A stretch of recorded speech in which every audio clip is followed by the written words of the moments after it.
ನಾಳೆ ನವರಾತ್ರಿಯ 6ನೇ ದಿನ. ದುರ್ಗಾ ಮಾತೆಯನ್ನು ಯಾವ ಅವತಾರದಲ್ಲಿ ಪೂಜಿಸಬೇಕು?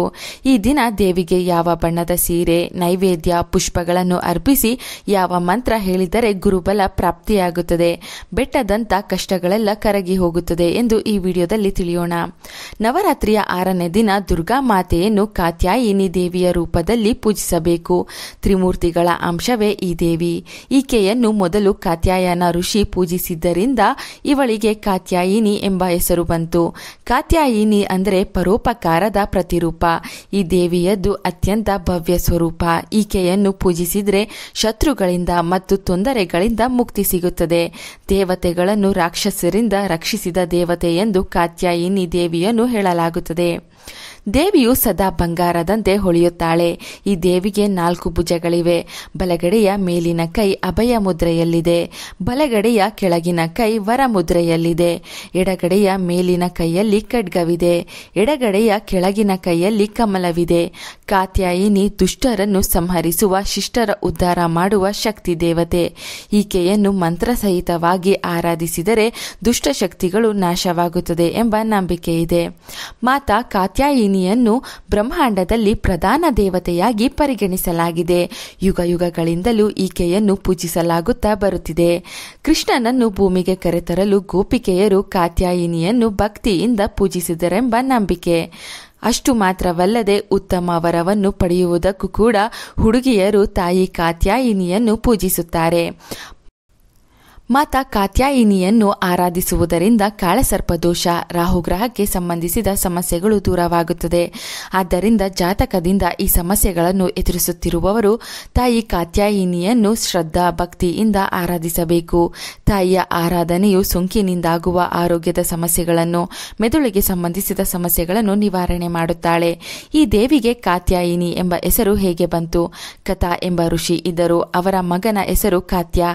ಇದೇ ಕಾತ್ಯ ಋಷಿ ಗೋತ್ರದಲ್ಲಿ ಜನಿಸಿದವರು ಕಾತ್ಯಾಯನ. ಆ ಭಗವತಿಯು ತಮ್ಮ ಮನೆಯಲ್ಲಿ ಮಗಳಾಗಿ ಹುಟ್ಟಬೇಕು ಎಂಬ ಆಸೆಯಿಂದ ಅವರು ಕಠಿಣವಾದ ತಪಸ್ಸು ಮಾಡಿದರು. ಪ್ರಾರ್ಥನೆಯನ್ನು ಆ ದೇವಿಯು ನಡೆಸಿಕೊಟ್ಟಳು. ಕೆಲ ಸಮಯದ ನಂತರ ರಾಕ್ಷಸನಾದ ಮಹಿಷಾಸುರನ ಉಪಟಳವು ವಿಪರೀತ ಹೆಚ್ಚಾಯಿತು. ಆಗ ತ್ರಿಮೂರ್ತಿಗಳಾದ ಬ್ರಹ್ಮ, ವಿಷ್ಣು, ಮಹೇಶ್ವರರು ಹಾಗೂ ಎಲ್ಲಾ ದೇವತೆಗಳು ಸೇರಿ ತಮ್ಮ ತೇಜಶಕ್ತಿಯ ಅಂಶವನ್ನು ನೀಡಿ ಒಬ್ಬ ದೇವಿಯನ್ನು ಸೃಷ್ಟಿ ಮಾಡಿದರು. ಆಕೆಯು ಮಹಿಷಾಸುರನ ಸಂಹಾರಕ್ಕಾಗಿಯೇ ಸೃಷ್ಟಿಯಾದವಳು. ಋಷಿಗಳಾದ ಕಾತ್ಯಾಯನರು ಈ ದೇವಿಯ ಪೂಜೆಯನ್ನು ಮೊದಲಿಗೆ ಮಾಡಿದರು. ಆ ಕಾರಣದಿಂದ ಆಕೆಗೆ ಕಾತ್ಯಾಯಿನಿ ಎಂಬ ಹೆಸರು ಬಂತು.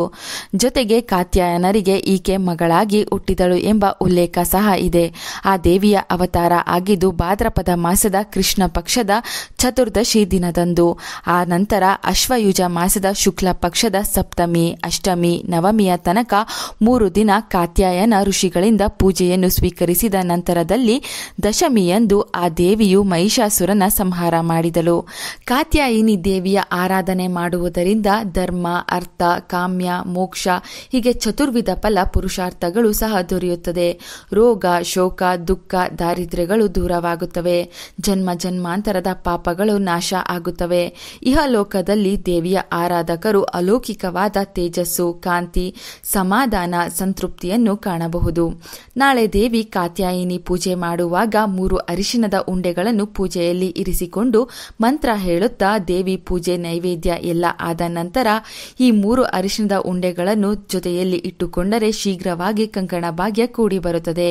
ಈ ಕೆಲಸವನ್ನು ಮಹಿಳೆಯರಾಗಲಿ ಪುರುಷರಾಗಲಿ ಯಾರು ಬೇಕಾದರೂ ಮಾಡಬಹುದು. ಕಾತ್ಯಾಯಿನಿ ದೇವಿಯು ಗುರುಗ್ರಹವನ್ನು ನಿಯಂತ್ರಿಸುತ್ತಾಳೆ.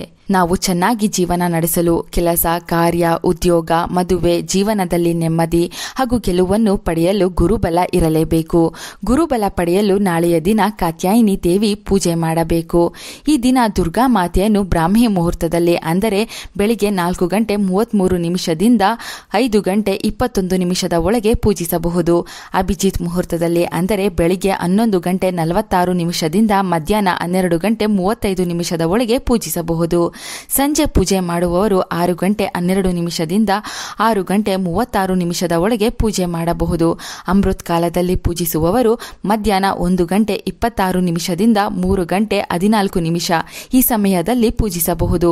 ನಾಳೆ ಕಾತ್ಯಾಯಿನಿ ದುರ್ಗಾ ಮಾತೆಗೆ ಜೇನುತುಪ್ಪ, ಸಕ್ಕರೆ ಸಿಹಿ, ಬಾಳೆ ಹಣ್ಣಿನ ರಸಾಯನ, ಅರಿಶಿನ ಹಾಕಿ ಮಾಡಿದ ಪದಾರ್ಥಗಳು ಅಥವಾ ಚಿತ್ರಾನ್ನವನ್ನು ಅರ್ಪಿಸಿ ನಮಸ್ಕಾರ ಮಾಡಿಕೊಳ್ಳಬಹುದು.